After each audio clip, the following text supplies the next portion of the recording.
Karibu kwa mara nyingine tena mtazamaji wa The World News katika kipindi hiki cha ulimwengu wa siasa. Mimi ni Adam Hussein. Rais wa Ukraine Volodymyr Zelensky anaishutumu Israel kwa kuruhusu nafaka za Ukraine kuibiwa wakati meli yao ilipoingia katika bandari, akionya kwamba Kiev inatayarisha vikwazo dhidi ya wale wanaohusika katika biashara hiyo. Katika chapisho kwenye ukurasa wa X, Zelensky anasema meli nyingine iliyobeba nafaka kama hiyo imefika kwenye bandari huko Israel na inajiandaa kupakua, akisema na haiwezi kuwa biashara halali.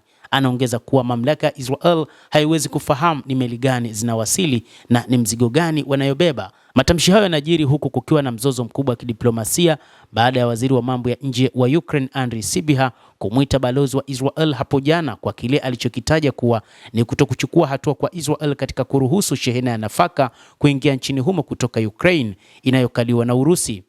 Hata hivyo, meli hiyo inadaiwa kwamba ilitekwa, nafaka ziliibiwa.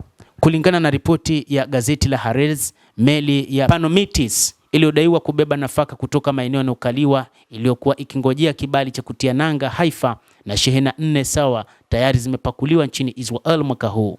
Israel imerudisha nyuma madai hayo, ambapo waziri wa mambo ya kigeni wa nchi hiyo Gideon Sar alimwambia Sybiha kwamba Ukraine haikutoa ushahidi wowote kwamba nafaka hiyo ilibiwa na kuishutumu Kiev kwa kufanya diplomasia kupitia vyombo vya habari. Zelensky hata hivyo anadai Urusi inanyakua nafaka kutoka katika eneo linalokaliwa kwa mabavu la Ukraine na kuzisafirisha kupitia watu wanaohusishwa na uvamizi, akisema kuwa mipango kama hiyo inakiuka sheria za Israel, na anasema Ukraine imechukua hatua za kidiplomasia kuzuia usafirishaji huo, lakini bado meli nyingine kama hiyo haijasimamishwa. Kiev sasa inaandaa kifurushi cha vikwazo kinacholenga wale wanaosafirisha moja kwa moja nafaka hizo na watu binafsi na vyombo vya kisheria vinavyojaribu kufaidika na mpango huu wa uhalifu. Zelensky amesema, akiongeza kuwa Ukraine itashirikiana na washirika wa Ulaya kupanua vikwazo.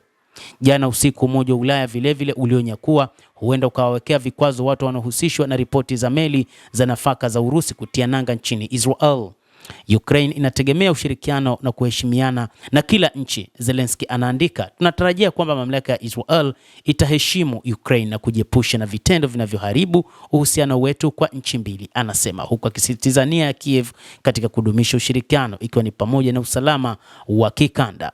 Mtazamaji, endelea kutufuatilia na nikusihi usisahau kulike, kucomment, kadhalika kusubscribe channel yetu hii ili upate habari hizi kwa mapana kupitia The World News. Mimi ni Adam Hussein. Endelea kuwa nasi wakati wote, endelea kutufuatilia ujue mengi yanayojiri duniani.